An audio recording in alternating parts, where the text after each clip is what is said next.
Juliano Goulart aqui e no vídeo de hoje eu quero falar sobre montando uma startup, por onde começar.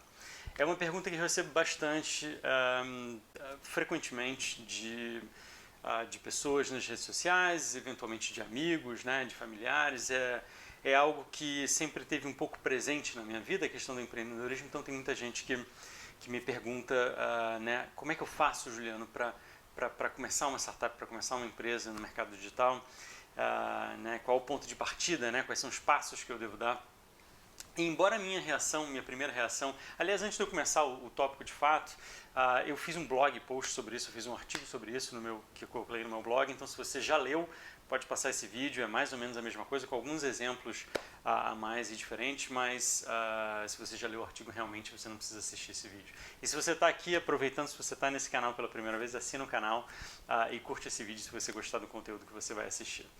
Mas vamos lá, das minhas primeiras reações quando eu escuto alguém me perguntando sobre empreendedorismo e como montar uma startup e como começar, a minha primeira reação é dizer começando. Vai lá e começa, faz, erra, aprende, depois pode errar de novo e aprende de novo. Só que obviamente não é necessariamente essa a resposta que as pessoas estão buscando quando elas me perguntam isso, né? Então eu tenho que deixar um pouco de lado essa minha primeira reação de dizer começa, faz, e tentar dar uma resposta um pouco mais didática, um pouco mais rica a respeito dos primeiros passos. Porque na verdade existem sim, se eu tiver que detalhar o processo, obviamente não é só vai lá, começa, do jeito que for.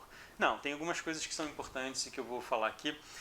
E justamente para tentar um pouquinho trazer uma riqueza de detalhes para essa resposta, eu estou dividindo ela em três partes, três tópicos que fazem parte desses primeiros passos que eu considero que você tem que considerar e que você tem que fazer para de fato criar uma startup de sucesso.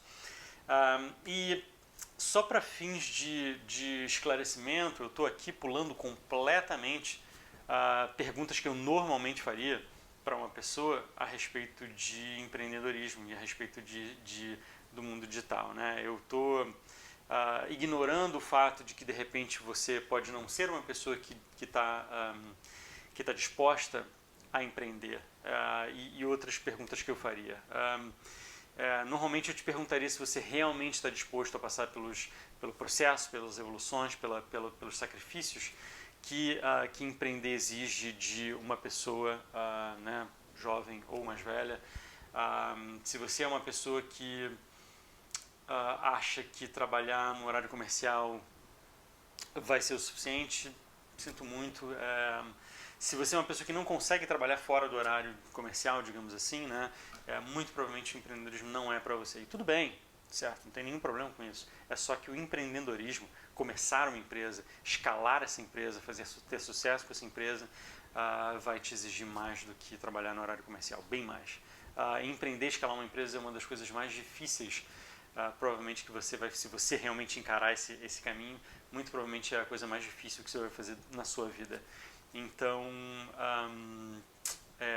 vou pular completamente essa parte e pular direto para o ok, você está decidido, não tem nada que te convença a sair dessa caminhada, né, nessa jornada, e você realmente quer montar uma startup. Por onde começar? O que eu faço? Como é que eu penso? Qual o nicho que eu trabalho? Vamos começar a falar sobre o primeiro tópico. E o primeiro tópico não tem a ver, justamente não tem a ver com tendência em nicho. Muitos aspirantes a empreendedores e marinheiros de primeira viagem que estão tentando entender ali como é que eu faço para começar, eu quero empreender, eu quero fazer uma empresa, eu quero trabalhar no mercado digital, eu quero montar uma startup. A primeira coisa que essas pessoas tentam fazer, e é um erro clássico, é tentar descobrir, ok, onde eu descubro aqui uma oportunidade de mercado, né? Como é que eu descubro a tendência do futuro, né?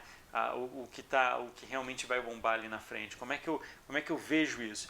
E muito embora isso seja importante sim, e tem uma certa relevância, isso não deve ser o fator determinante dessa tua jornada, tá? Obviamente isso tem uma certa relevância, mas isso vai, né, entrar na equação depois.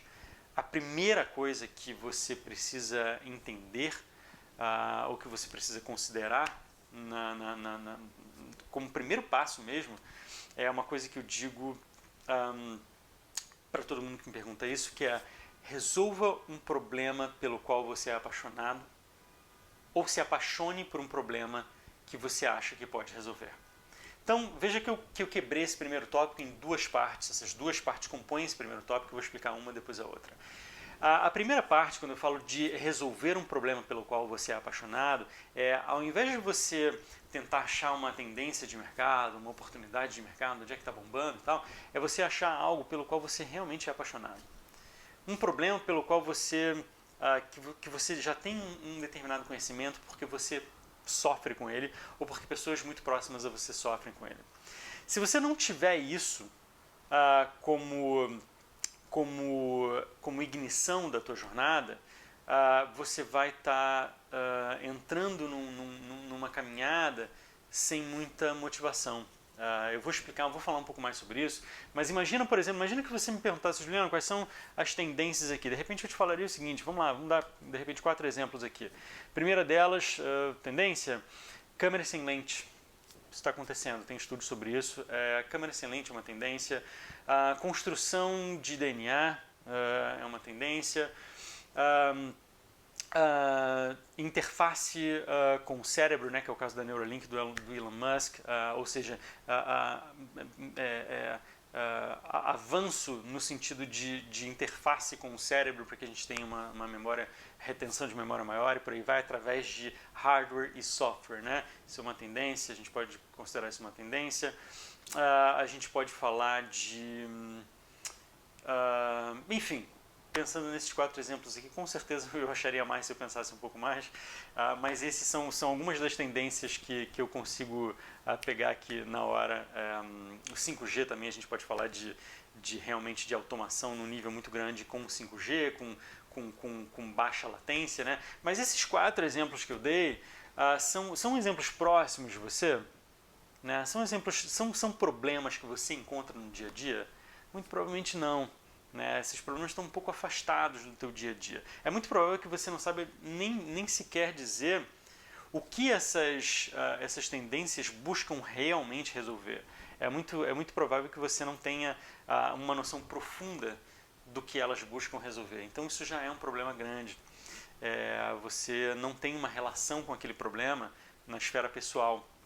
Então a chance de você se engajar com esse problema vai ser muito, muito pequena.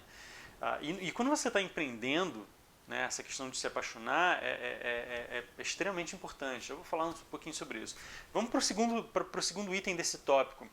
Então vamos lá, resolva um problema pelo qual você é apaixonado, você já conhece aquele problema, é um problema que surge na tua vida no dia a dia, né? De repente você, sei lá, vamos imaginar que você tenha pouca mobilidade, vamos imaginar que você seja muito ocupado, que você queira, de repente, vamos imaginar que você tenha pets e que você não tenha tempo para passear com seus pets, por exemplo. Putz, seria legal se tivesse um aplicativo onde eu pudesse simplesmente acionar uma pessoa que viesse naquele momento pegar ou combinar ali para ele pegar os meus pets e dar um passeio e tal. Criar um aplicativo, uma espécie de marketplace para pessoas que caminham, cachorros, gatos, por aí vai, e pessoas que precisam desse serviço. Isso é uma ideia. De repente você não tem tempo de ir ao mercado, seria legal ter um aplicativo onde o mercado entregasse para você pedisse para qualquer pessoa, uma pessoa qualquer fosse lá e entregasse para você exatamente o que você pediu no lugar onde você pediu. Já existe, obviamente, esses 2 aplicativos que eu falei, mas são problemas pelos quais as pessoas estavam passando naquele momento, então existia um engajamento na esfera pessoal. Tá? Resolva um problema pelo qual você é apaixonado. O segundo item que pode acontecer é de repente, você não ter necessariamente aquele problema, mas você enxerga um problema, você observa um problema que um grupo grande de pessoas tem e você se apaixona por aquele problema. E você acha que você pode resolver aquele problema. Então, item 2 desse tópico, apaixone-se por um problema que você acha que você pode resolver. E, obviamente, não é qualquer problema, é um problema que você realmente consiga ver um grupo, que normalmente não é um grupo muito distante de você, é um grupo que está mais ou menos próximo de você. Você vê um determinado grupo de pessoas, você olha e fala, caramba, tem bastante gente com esse tipo de problema aqui. E não é um problema que eu conheço profundamente, eu não tenho esse problema de repente na minha esfera pessoal, mas eu acho ele muito interessante. E conforme você vai explorando esse problema, você começa a se apaixonar por ele. E você começa a achar, eu acho que eu posso resolver esse problema.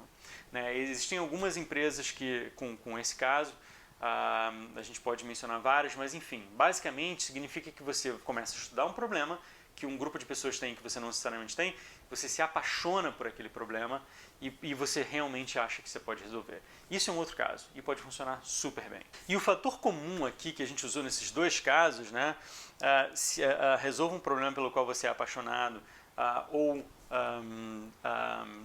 se apaixone por um problema pelo qual você acha que você pode resolver, o denominador comum aqui é a palavra paixão. E é isso um pouco ao qual eu estava me referindo há pouco atrás, quando eu falava de paixão no empreendedorismo, é porque sem paixão, o teu nível de comprometimento, o teu nível de motivação, o teu nível de garra vai ser muito menor. E você precisa disso para empreender. Não ache que... não caia na ilusão de que as outras pessoas são menos inteligentes ou não têm o mesmo poder de produtividade, por aí vai que você. É necessária muita produtividade numa escala grande de tempo, com muito comprometimento e muita constância. Não adianta você ter pequenos estouros motivacionais e pequenas explosões de produtividade e depois a tua produtividade cair e você não conseguir executar aquilo num longo prazo ou num médio prazo. Né? Realmente é necessário você ter um nível de comprometimento e dedicação de muitas horas durante um tempo grande com constância. Então, imagina você, por que essa questão por que uma coisa pela qual você é apaixonado vai te ajudar nesse processo motivacional. Imagina você acordar todo dia e lidar com um problema, tentar resolver, buscar formas de resolver um problema pelo qual você não tem nenhuma paixão, pelo qual você desdenha, né, pelo qual você tem desdém completo. Né? Imagina, sei lá, se você não gosta de esportes, imagina você tentar criar um algoritmo ou um aplicativo que prevê resultados de jogos. É um problema. Imagina que você tem... E isso é um caso comum, às vezes, um homem, de repente, tentar resolver um problema que as mulheres têm, ou vice-versa, uma mulher tentar resolver um problema que os homens têm. Né? É muito difícil. A missão, a vontade pode ser nobre, pode vir de um sentimento nobre. Né? Poxa, eu vejo, de repente, minha esposa com esse tipo de problema, vou tentar resolver esse problema para minha esposa, ou para minha mãe, para quem quer que seja, enquanto homem, né? Ou o contrário, de repente, uma mulher querendo, puxa, eu vejo meus amigos, ou meu marido, ou meu pai, ou meu irmão, quem quer que seja, tendo esse problema, né, um problema masculino, eu vou tentar resolver. A missão, a vontade, a iniciativa pode ser nobre, mas é muito difícil de você conseguir resolver da melhor maneira possível esse problema, porque você não passa por esse problema e é difícil você replicar e se apaixonar por esse problema de forma a testar a resolução dele, né? Então é algo que também não funciona muito bem. Imagina que você seja uma mulher tentando resolver um problema que os homens têm e que não te diz e que você não consegue se apaixonar tanto por aquele problema. Você não vai conseguir levantar de manhã e estar super animado todo dia. Se você, sei lá, se você não tem o menor amor por design, vai ser muito difícil você criar uma startup que mexa com design e que tente mudar a forma como o design é feito. É muito difícil. Se você não tem amor pela comunicação, é muito difícil que você trabalhe num meio de comunicação e realmente consiga, a não ser que você se apaixone por aquele problema. Aí é outra história. Mas algo que você não tenha o menor interesse, não funciona muito bem. Em geral, aquilo não vai te permitir te concentrar e trabalhar durante 14 horas, trabalhar nos fins de semana, né? São coisas que você pode ter que passar, muito provavelmente você vai passar enquanto empreendedor. Então se pergunta um pouco quando você vê um problema, se aquilo seria um problema que te faria ficar acordado até mais tarde, trabalhar até mais tarde, não ir para festa quando seus amigos te chamam para ir para festa, não ir para um jantar, se privar de repente de momentos de lazer porque você precisa e porque você quer resolver aquele problema. Então se pergunta um pouquinho isso quando você encontrar um problema que você diz, será que eu estou apaixonado por esse problema? Isso vai te mostrar um pouquinho, te responder um pouco essa pergunta, tá legal? É a minha opinião de que somente empreendedores apaixonados e com esse nível de comprometimento é que conseguem chegar num nível de sucesso com as suas empresas. Vamos para o próximo item. Item 2 aqui dessa resposta de como montar uma startup é: cerque-se de pessoas que complementem as suas habilidades. E isso é muito importante também, porque um erro clássico, um erro comum é, por exemplo, de pessoas que buscam nos seus primeiros fundadores, né, nos seus primeiros funcionários, nas pessoas que vão montar essa empresa com ele ou com ela, é muito comum essas pessoas buscarem pessoas parecidas com elas, né? Que tenham traços similares a elas. Eu tenho a personalidade assim, assim, assado, então quero achar uma pessoa com personalidade assim, assim, assado, ou com as habilidades assim, assim, assado. Isso raramente funciona. Você precisa se cercar de pessoas que você precisa de um leque de habilidades que você não possui, justamente para que essas pessoas possam complementar as suas habilidades com habilidades diferentes, né? Então, de repente, imagina um erro clássico que eu vejo acontecer. Vamos lá, vamos primeiro estabelecer uma questão aqui, uma espécie de resumo sobre o que é uma startup, né? Qual é quando você tenta definir uma startup de sucesso, o que é preciso? Uma startup ela precisa criar um produto e vender muito daquele produto. Ponto final. Eu não estou falando de missão, visão e princípios, isso é outra coisa, mas para que ela tenha sucesso, para que ela atinja um nível de sucesso, é bem simples. Ela precisa criar um produto e ela precisa vender muito desse produto. Não dá para não criar um produto e não dá para vender pouco do produto. Não dá para criar um produto e vender pouco, não dá para não criar um produto e vender muito, né? Uma coisa tem que estar imperativamente ligada à outra. Então, criar um produto e vender muito desse produto. Imagina que você seja uma pessoa do business, do marketing e tal, saiba bastante disso, e você precisa de uma pessoa que complemente a sua habilidade. Ora, uma das coisas que eu vejo acontecer é justamente essa galera do business e do marketing irem atrás de uma agência de desenvolvimento ou freelancers e por aí vai, e para montarem um seu produto. É complicado isso, não ter ninguém, por exemplo, realmente ser totalmente terceirizado, contratar uma agência de desenvolvimento, por exemplo, para fazer o produto. São raríssimos os casos onde uma empresa consegue sucesso dessa maneira, começando dessa maneira, porque, e normalmente essas pessoas que começaram dessa maneira tinham bastante dinheiro, milhões ali no bolso para fazer a transição entre terceirizado e in-house, né, em casa. Porque no momento em que você constrói com uma agência ou com um freelancer separado, você perde toda a inteligência da montagem daquele produto. Isso é muito tenso, é muito complexo, porque no momento onde você começar a tentar escalar aquela tua empresa, vão surgir uma série de problemas ou novas demandas que vão surgir que você vai precisar implementar. Então, sem aquela inteligência de construção de como você fez tudo aquilo, como é que você começa a colocar coisas em cima daquilo? É muito difícil. É realmente muito difícil. Então, aconselho bastante procurar uma pessoa que complemente a tua habilidade. No caso de uma pessoa de marketing e de business, né, de vendas, você tem que trazer uma pessoa que seja, de repente, um programador para construir o teu produto.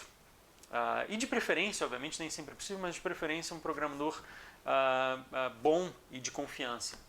É bem difícil achar as duas coisas, mas enfim, programador bom e de confiança para que vocês possam construir juntos esse produto. Senão você vai ter dificuldade em montar aquele produto. Porque, lembrando, a startup você precisa criar alguma coisa e vender muito daquela coisa. Vai ser muito mais fácil você vender muito daquela coisa se a criação, se o produto criado for muito bom. Então é preciso que você construa com alguém que possa, ou pelo menos com alguém que possa auxiliar essa outra pessoa a criar uma coisa muito boa, né? Alguém técnico, da parte técnica, programador. Tá legal? Se você é um programador, também um erro clássico, inclusive eu trabalho com empresas que sofreram muito com isso no início e que, enfim, é quase morte certa. Que é um programador que acha que só fazendo um produto bom ele vai conseguir decolar o produto dele e ter sucesso. Isso é uma inverdade enorme. Isso não acontece dessa maneira. Você precisa das duas coisas. Você precisa criar um produto e vender muito desse produto. Normalmente, salvo raríssimos casos, normalmente um desenvolvedor, um programador não tem as habilidades, ele não passou a vida inteira dele vendendo, fazendo marketing, criando, entendendo todos os sistemas de comunicação e de marketing. É quase impossível, né, você ter as duas coisas, né? Ou um cara de vendas começar a programar e ser um baita programador.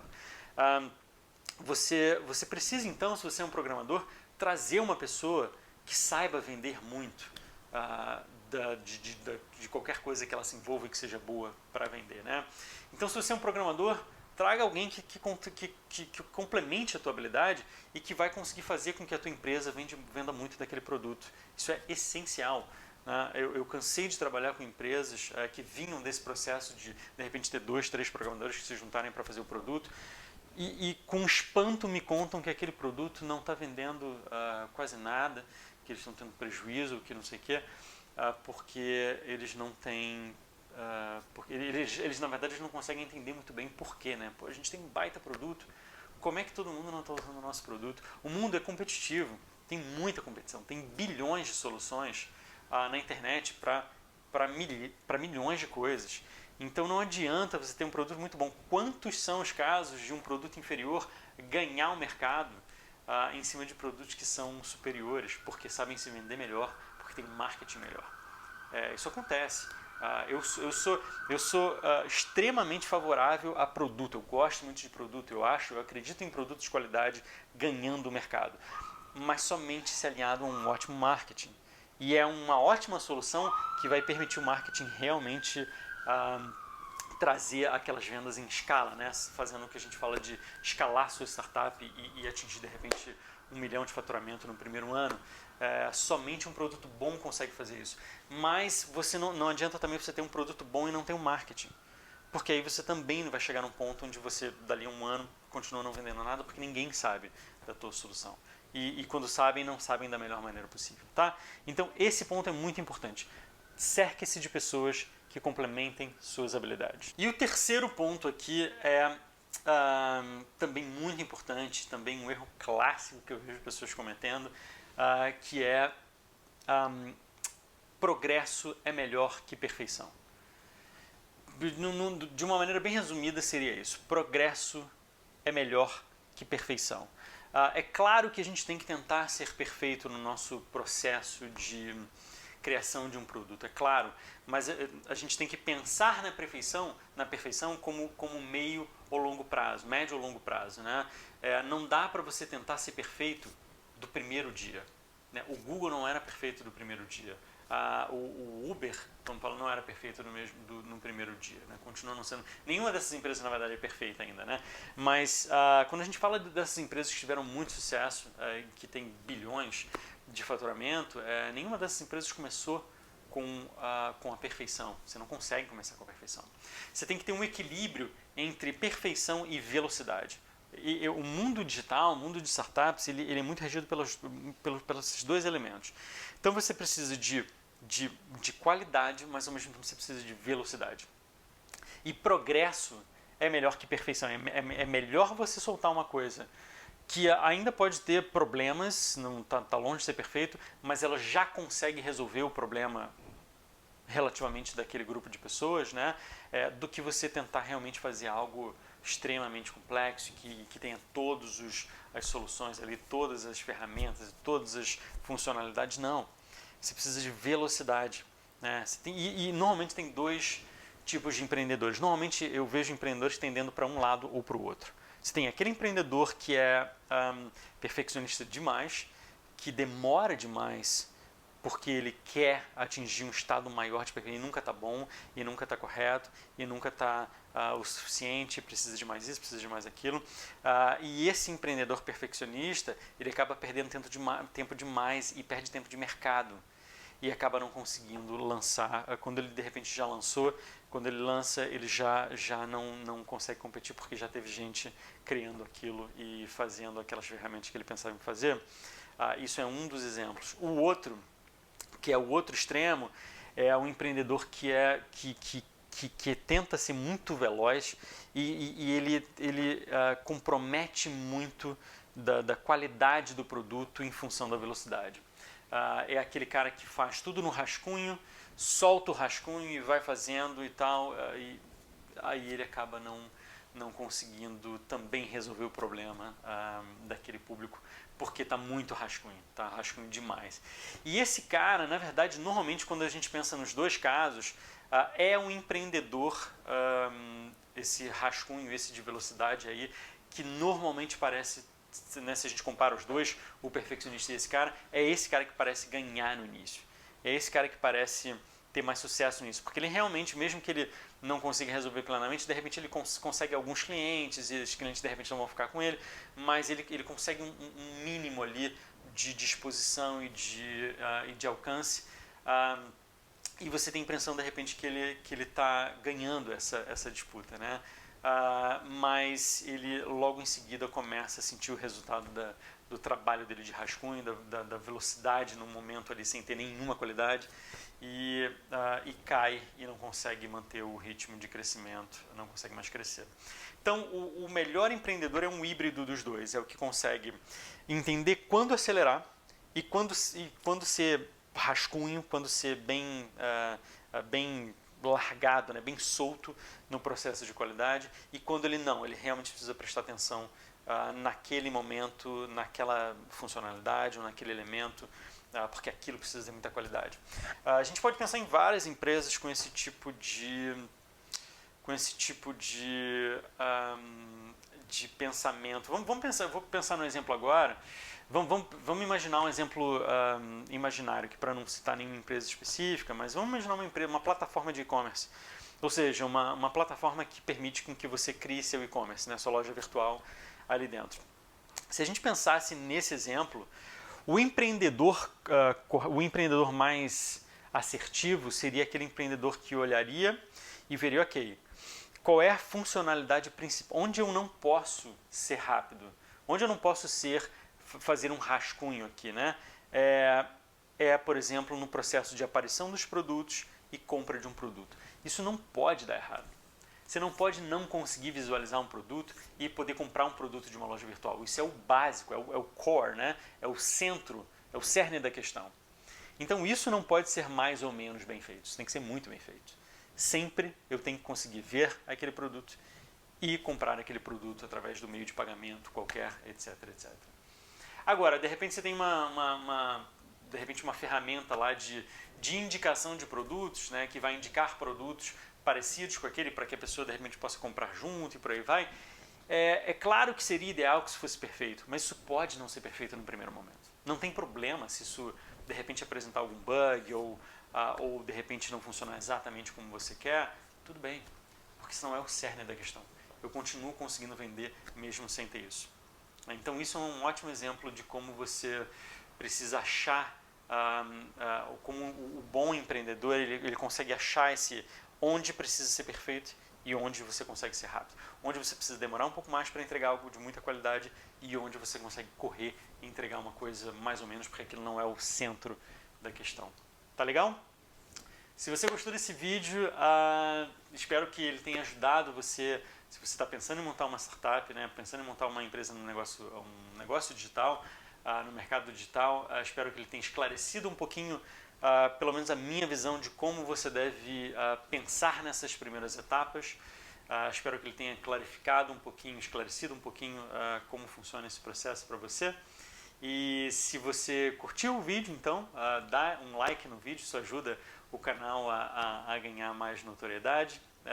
E se você tem alguma dúvida, posta nos comentários, que eu vou ficar mais do que feliz de responder. E se você também já passou pelo processo de início de uma startup, comenta lá o seu caso e dá a tua opinião também, tá legal?